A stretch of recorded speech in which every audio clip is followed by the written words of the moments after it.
A Critique of Interventionism by Ludwig von Mises. Chapter 3 Social Liberalism. Part 2 Socialism of the Chair.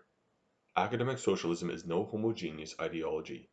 In the way syndicalism stands alongside socialism, although they often are not differentiated distinctly. There are two schools of thought in socialism of the chair: the socialist school, state socialism or edatism, and the syndicalist school, at times called social liberalism. Socialism and syndicalism are implacable antagonists, and the two ideologies stand irreconcilable contrast to liberalism. No specious argument can ignore the fact that direct control over the means of production can only rest either with individuals, with society as a whole, or with associations of workers in each industry. Politics can never succeed in dividing direct control over certain means of production between society, the state, labor unions, or individuals.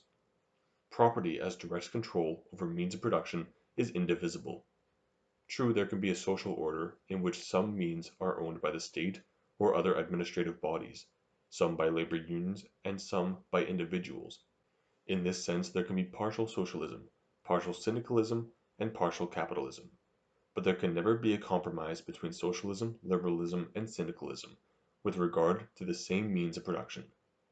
This fundamental and logical implacability of the three conceivable social orders has again and again been obscured in the theory and politics. But no one has ever succeeded in creating a social order that could be called synthesis, or even reconciliation of the conflicting principles. Liberalism is an ideology that views private property in the means of production as the only possible, or at least best conceivable foundation of human society based on division of labor. Socialism seeks to transfer the property in the means of production to the hands of organized society, the state.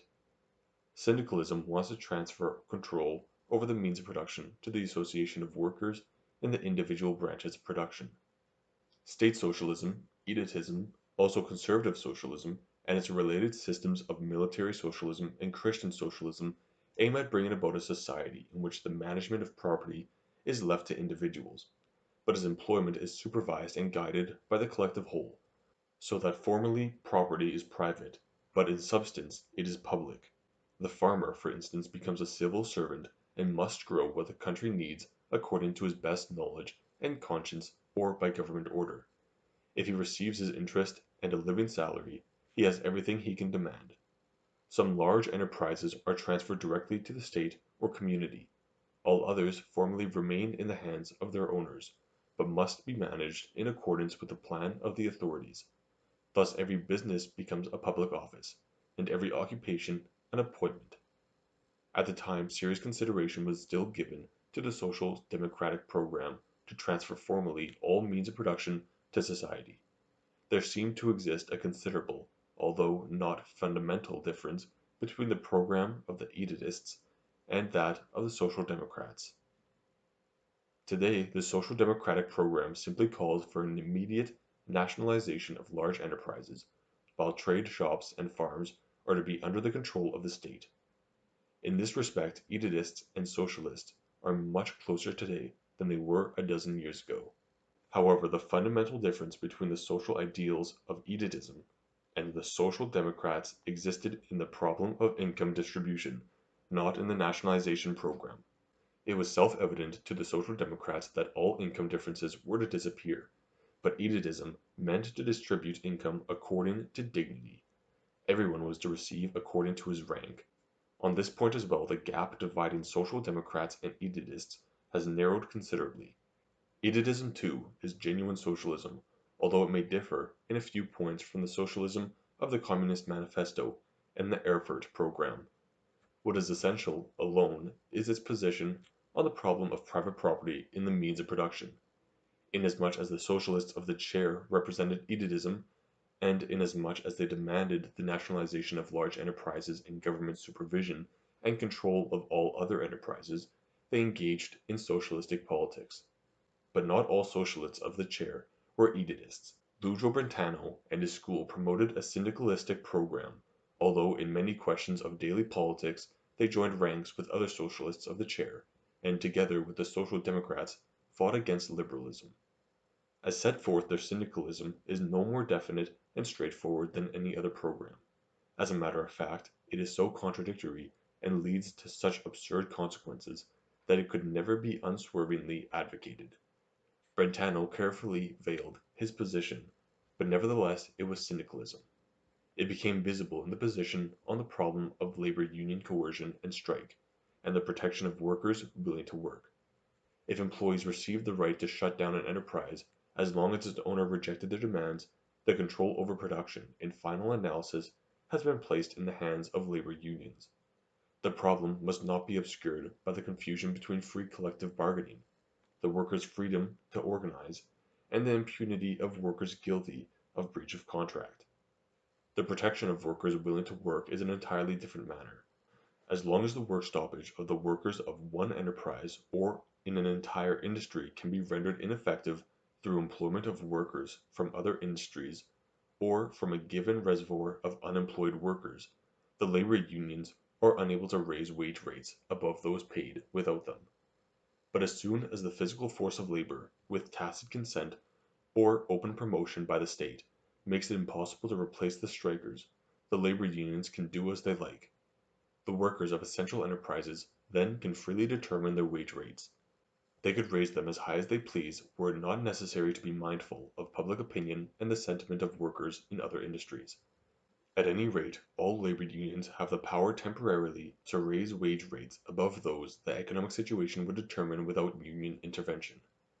Anyone who would deny protection to workers willingly to work must raise the question of how excessive labor demands can be dealt with.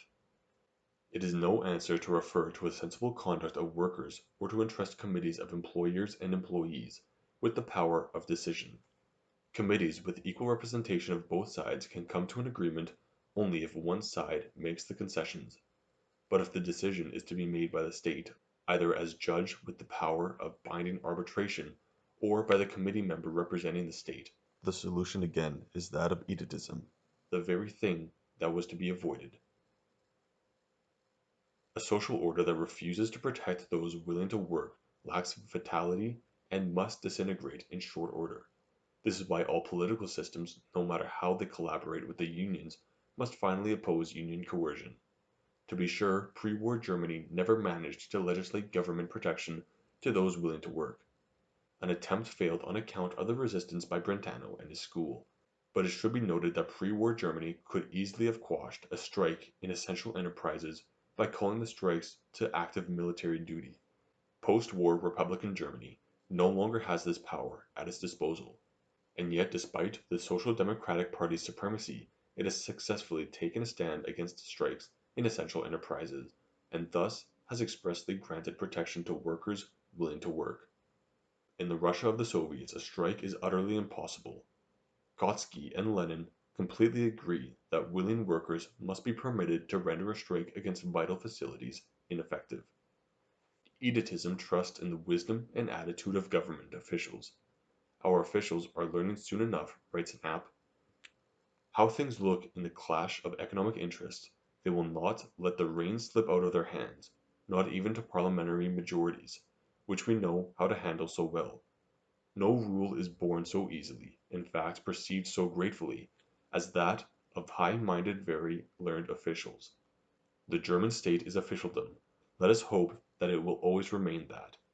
It should then be rather easy to overcome the confusion and error of economic struggles. Brentano and his school lacked this faith in the infallibility of government officials, on which they based their very claim to being liberal. But over the years the two schools have come very close. The Brentano school advocated nationalization or municipalization of a number of enterprises, and the Schmoller school emphasized the activity of labor unions. For a long time their positions on foreign trade policies separated the two schools. Brentano rejected protectionism, while the majority of egotists pursued it. On this point the egotists have made some concessions. An ambiguous free trade resolution devised in 1923 by university professors Mieden at Stuttgart revealed this change. Brentano himself sought to describe their differences in the fundamental questions of social policy as follows. We both favor the activity of free organizations as well as government intervention where the individual left to his own was too weak to preserve his personality and to develop his ability. But from the beginning of our positions on both were reversed. My studies of British conditions had led me to build my hopes for lifting the working class primarily on the activities of their organizations, while it mattered much more to Schmoller that the state assume the role of protector of the weak. Brentano wrote this in the spring of 1918, shortly after the collapse of the Schmoller system, and shortly before the collapse of the Brentano system became evident. While the fundamental differences between the two schools are not clearly delineated, they are at least discernible.